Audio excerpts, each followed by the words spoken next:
I just started watching Jujutsu Kaisen, and I love the art. I know you do too, or not. I just don't know why you'd be here then. Hi. I've studied the art of both the anime and the manga. So I found 5 steps to draw just like Geije in Studio Mappa. So stick around, because I'll teach you everything I learned so that you can go from drawing like this to like this. Starting with step 1 is foundations. This is just the building blocks. It's gonna be super simple, but you have to do this part right. If you do it wrong, then instead of ending up with Gojo from Jujutsu Kaisen, you might just end up with SpongeBob. So you know what? We'll start off super simple. You're just gonna draw a circle right now. It does not need to be a perfect circle. You will literally erase this later. Just put something on the paper and then draw a line right through it. And you know what else you're gonna do? You're gonna draw a little line right around here. Okay, this little point right here is gonna direct where we put the eyes and the nose and the mouth. And so you're gonna draw a horizontal line here and then another horizontal line just barely above it. Now we're gonna draw the guidelines for the jaw. JJK characters have sharper faces compared to like a My Hero Academia character. Very boxy jaw, so make sharp lines. No double chin action for this guy. Now I want you to draw the chin, which is mostly a straight line. It's slightly curved. It's small, just connecting the 2 lines we drew for the jaw right before it. And now this is the basic skeleton for the rest of the drawing. It's not perfect. It doesn't need to be. You're gonna erase it all later, but this is just to show you a map of where to put the eyes, the nose, and the mouth, and the hair so that everything looks decently proportionate later. This basic framework is a big part of what separates this art style from others. So good job. Step 2 is the eyes. Now, this is a huge difference maker in this art style. Again, looking at our old example of My Hero Academia, you'll see what a difference the eye art style makes here. Okay, so when we're thinking about these eyes, they're longer horizontally, but they're shorter vertically. They're kind of rectangular boxes.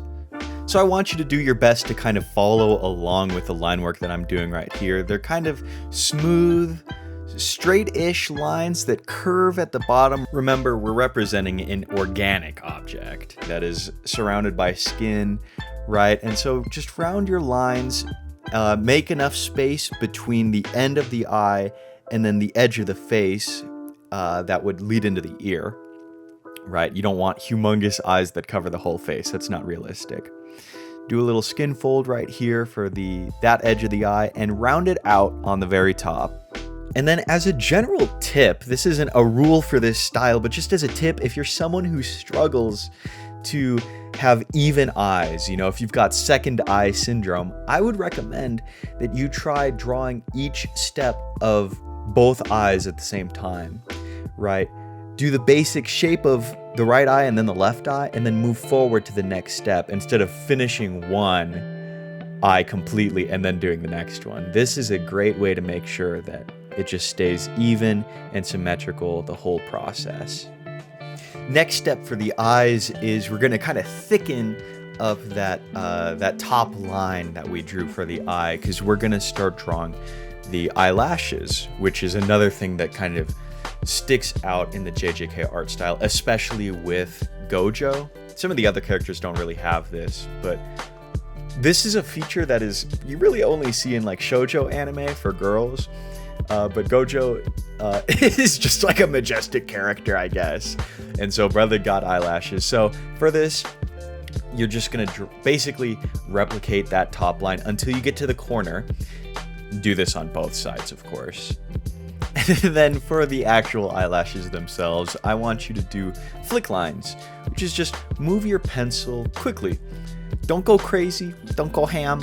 It's just a couple of quick lines showing where the eyelashes are.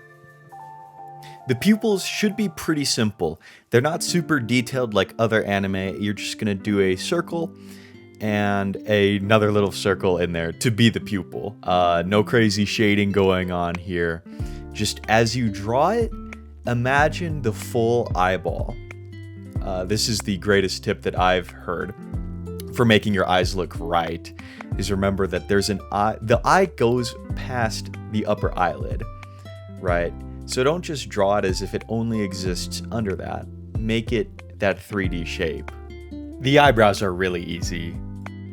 You're just gonna start out kind of thicker at the end closer to the nose, and then as you get further out to the end of the face, they're gonna thin out basically to a point. And remember that part of it is gonna be covered by hair, and so don't worry about filling in so many details, making it obvious it's hair. Like, it's not that deep, just draw the basic shape. Step 3 is filling in that face. This is really a very simple step. If you're kind of struggling following along with the detail lines in the eyes, this is what's gonna make it easy. It still stands out from other art styles. Okay, what we're gonna be doing right now is we're gonna draw the nose and the mouth. It seems simple, but this is different than other anime styles. Dragon Ball, for example, they draw a shape for a front-facing nose because those noses are thicker. They're kind of more 3D, versus the JJK art style. Their noses from a side profile are very sharp and pointed, and so to draw anything in the front consistently would be to draw nothing. Really, we're just gonna draw nostrils. There's no clunky 3D shape here. And so we're gonna be placing the nostrils around this point right here. They're not gonna be super far out, and you don't want them to be like directly under the eyes. You want it to be kind of in between the eyes and a little bit under them. Second nostril isn't gonna look exactly like the other one, but keep it in the same vein. Next part for this step is we're gonna do the mouth. And as far as spacing it, most of the things in this drawing, you're gonna be spacing them about an eye apart, okay? So how big you drew the eye, that's about how far you want the mouth to be from the nostrils. That's how you keep it from being too close to each other. You're just gonna kind of do some lines right here, mostly straight for the moment. Gojo is doing a smirk in this pose, and so go slightly down to curve up. Do the same on the other side. And then you're gonna kind of draw a bit of a dimple in the corner, just as the pocket of where, you know, his mouth is kind of folding, and that's what's gonna show you, oh, it's a smile right here. Then you're gonna draw under that for the lower lip. And what's nice about this art style is that it's simple on this part. You don't have to draw the lips. Teeth are super easy for this. We're just gonna draw the bottom teeth, and you're just gonna hatch it more harshly towards the ends where there's more shadows, right? Where there's more light hitting the teeth in the front, there's no lines. You don't need to draw each individual tooth, but shade it more the farther back the teeth go into the mouth. You're just gonna draw a little line right under the lower lip to show a bit of that 3D space, and then later on when we're inking, we'll just do some hatching to actually show shadows right there, but you really don't need to worry about that here. That's about it for this. Facial details are all done, and so all I'm gonna do right now is kind of an in-between step, is I'm gonna kind of redo these facial lines right here just to make it more proportionate with what we're actually gonna go for in the finished product. I want the bottom of the jaw to be a little bit higher up than the mouth. That's probably the biggest difference I'm making. For the eyes, I'm just gonna sketch out kind of some shading right here to help build that 3D shape around the nose bridge between the eyes. And so I'm just doing simple hatching for this. You can easily follow along. Step 4, the hair. The worst step.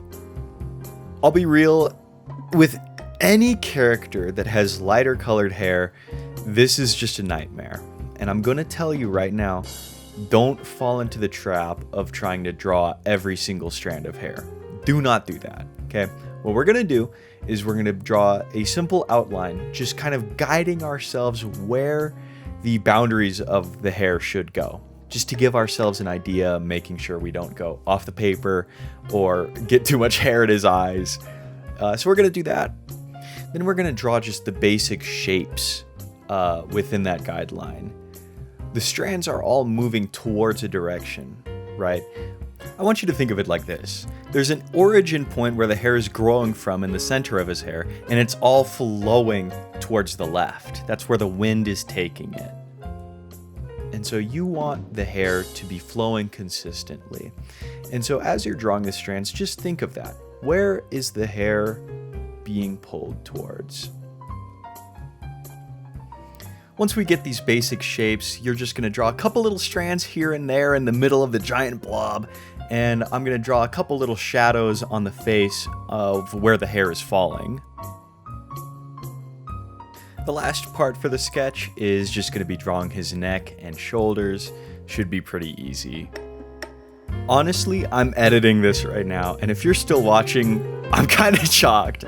So thank you. Comment something about blueberries just to let me know you're sticking around. Step 5 is the inking. And this seems pretty dang simple, but I promise there's something cool to do with it. Most manga artists would use a G pen or a dip pen like this, but I'm going to do something differently here. I'm going to start off with just a fine liner to get really smooth, consistent lines, and then I'll be doing the interesting, different stuff with the line work to actually get the JJK art style with something else later. So stick around for that. There's nothing crazy about this step. I'm just inking everything on this paper with just consistent, streamlined lines. I just want everything to be smooth right now. And now I'm just erasing all of my sketch lines with my Tombow Mono eraser. Kind of satisfying.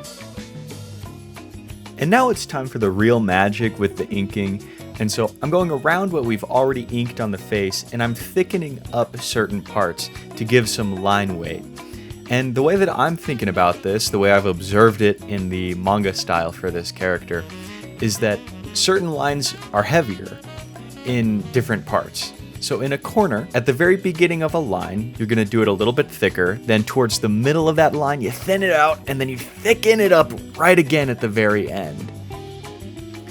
Then I'm just going to go over with a thinner pen, and I'm going to fill in some details over the eyes just to give it some depth. And again, this is just simple hatching. No crazy technique here. I'm just making it a little bit more 3D. Kind of replicating the lines that we already made with the pencil sketch. Go a little bit crazy when you're inking the lines for the inside of the hair. Again, don't try to draw every single strand here, but as you're doing it, think about where is the hair coming from, where is it going, and how can you best represent just chunks of hair flowing. Finishing up this step, I'm just going to be filling in his shirt with a black marker, and this was kind of difficult for me. My black marker was kind of pooping out on me, but I just used a little layering, just going back and forth, redoing it a couple times and being patient with it to just get the full blackout that I wanted here. It looks better in real life. Bonus step. Yeah, that's right. One more than just the 5. You really don't need to do this. You don't. This is just because I'm extra. If you just wanted to do a black and white drawing to look like the manga, then you're basically done. If you want to take a gray marker or screen tones to do some shading, go for it. But I'm going to color right now, so I'm going to be using copic markers. And yeah, I'm just going to go through this really quick. I'll just talk about some of my little strategies that I think of while I color. But really, mostly what you're going to try to do is you're just going to lay on the lightest colors first. Okay, go super light, and then as you figure out, okay, well, where's the light source coming from? Okay, now the spots that are not getting hit by that as intensely, you can kind of darken those. And so I'm going to use a darker skin tone color in those areas. Gojo has lighter colors, and especially because you want his eyes to be the focal point, you're going to do it kind of a deeper blue in that area. And so to build that contrast, you don't want super intense colors around that. right? His skin color, kind of pale. His hair color, kind of pale. It's a little bit purplish, but you're just going to be very relaxed with it.